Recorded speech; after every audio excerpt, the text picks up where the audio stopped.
आज आपण सगळ्यांना आवडणारी मॅगी बनवणार आहोत। करायला सोपी आणि झटपट होणारी अशी रेसिपी आहे आणि चविष्ट सुद्धा आहे। या रेसिपीसाठी घरातलं साहित्य आपल्याला लागणार आहे। जास्त बाहेरचं कोणतं साहित्य लागत नाही। सगळ्यात पहिल्यांदा आपल्याला कांदा घ्यायचा आहे आणि त्या कांद्याचे आपल्याला छोटे छोटे तुकडे करून घ्यायचे आहेत। ज्याप्रमाणे आपण भजीसाठी कांदा स्लाइस करतो त्याचप्रमाणे आपल्याला कांद्याचे असे उभे उभे स्लाइस करून घ्यायचे आहेत। व्हिडिओ आवडत असेल तर व्हिडिओला लाईक करा आणि जर तुम्ही चॅनलवरती नवीन असाल तर चॅनलला सबस्क्राइब करा, जेणेकरून येणाऱ्या नवनवीन व्हिडिओजचे अपडेट तुम्हाला लगेच मिळतील।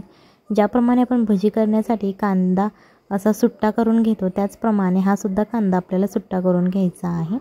जर तुम्हाला कांदा जास्त आवडत असेल तर तुम्ही एक कांदा पूर्ण वापरला यामध्ये तरीही चालेल। त्याच्यानंतर इथे मी एक टोमॅटो घेतलेला आहे। तुम्हाला एकदम पिकलेला टोमॅटो आवडत असेल तुम्ही तो वापरला तरीही चालेल, किंवा माझ्याप्रमाणे असा अर्धा कच्चा टोमॅटो घेतला तुम्ही तरीही चालेल। या टोमॅटोचे सुद्धा आपल्याला असे उभे स्लाइस करून घ्यायचे आहेत। त्याच्यानंतर इथे 2 हिरव्या मिरच्या घेतलेल्या आहेत। मिरच्यांची क्वांटिटी तुम्ही तुमच्या चवीनुसार कमी जास्त करू शकता। त्याच्यानंतर इथे एक पॅन घ्यायचा आहे, तुम्ही कढई सुद्धा घेऊ शकता किंवा पातेलं घेतलं तरीही चालेल। त्यामध्ये 2 चमचे आपल्याला तेल घालायचं आहे। तेल गरम झाल्यानंतर अर्धा चमचा मोहरी आणि अर्धा चमचा जिरे घालायचे आहेत। ते तडतडल्यानंतर आपल्याला थोडंसं हिंग घालायचं आहे, जेणेकरून वास खूप छान येतो आणि चव सुद्धा खूप छान लागते।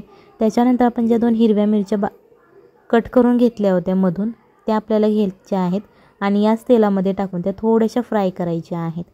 मिरची फ्राय झाल्यानंतर आपण जो कांदा कट करून घेतला होता तो कांदा घ्यायचा आहे आणि तो सुद्धा या तेलामध्ये फ्राय करून घ्यायचा आहे। कांदा फ्राय झाल्यानंतर आपल्याला कांदा जास्त एकदम ब्राउन करायचा नाही, थोडासा असा लालसर करायचा आहे, जेणेकरून त्या कांद्याचा कच्चापणा निघून जाईल। त्याच्यानंतर जो आपण टोमॅटो घेतला होता तो घालायचा आहे। शिमला मिरची घालायची आहे। इथे मी हिरवी शिमला मिरची वापरलेली आहे। तुम्हाला जर लाल किंवा पिवळी शिमला मिरची अवेलेबल झाली तुम्ही ती वापरली तरीही चालेल। हे सगळ्या ज्या भाज्या आपण घातलेल्या आहेत त्या छान अशा फ्राय करायच्या आहेत। याच्यानंतर याच्यावरती आपल्याला थोडंसं मीठ घालायचं आहे, कारण मीठ घातल्यानंतर भाज्यांना लगेच पाणी सुटलं जातं आणि छान अशा शिजल्या जातात। सो त्याच्यासाठी आपण मीठ घातलेलं आहे। मीठ घातल्यानंतर परत त्या तेलामध्ये आपल्याला फ्राय करायचे आहे, जेणेकरून या भाज्यांचा जो कच्चापणा आहे तो निघून जाईल। अशा प्रकारे या भाज्या आपण फ्राय करून घेणार आहोत। पाणी बिलकुल ओतायचं नाही यामध्ये। याच्यानंतर याच्यामध्ये तुम्हाला कोथिंबीर घालायची आहे, बारीक अशी चिरलेली। ती सुद्धा कोथिंबीर या भाज्यांबरोबर आपल्याला भाजून घ्यायची आहे, म्हणजेच फ्राय करायची आहे। त्याच्यानंतर इथे आपल्याला 2 वाटी पाणी घ्यायचं आहे।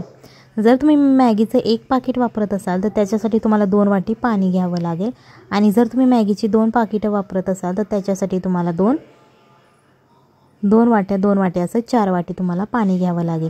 इथे मी हे मॅगीचं पॅकेट घेतलेलं आहे 14 रुपयेवालं। तुमच्याकडे कोणत्याही ब्रँडचं मॅगीचं पॅकेट अवेलेबल असेल तुम्ही ते घेऊ शकता। इथे ब्रँडचं काहीच प्रमोशन वगैरे नाही आहे। ही मॅगी माझ्याकडे अवेलेबल होती सो ही मी वापरली। तुमच्याकडे जी मॅगी सहज अवेलेबल होईल तुम्ही ती वापरू शकता। मॅगीबरोबर आपल्याला जो मसाला मिळतो तो सुद्धा आपल्याला यामध्ये घालायचा आहे आणि हे अशा प्रकारे उलटपलटी करून घ्यायचा आहे, जेणेकरून हा जो मसाला आहे तो या सगळ्या पाण्यामध्ये मिसळला जाईल आणि आपल्या मॅगीला लागला जाईल। मॅगी घालताना ती बिलकुल तोडायची नाही, अशा प्रकारे ते अख्खं जे मॅगीमध्ये असतं ते आपल्याला यामध्ये घालून घ्यायचं आहे। याच्यावरती तुम्ही झाकण ठेवून सुद्धा मॅगी शिजवू शकता जर तुमच्याकडे वेळ कमी असेल, किंवा अशा प्रकारे शिजवली उघडी तरीही चालेल।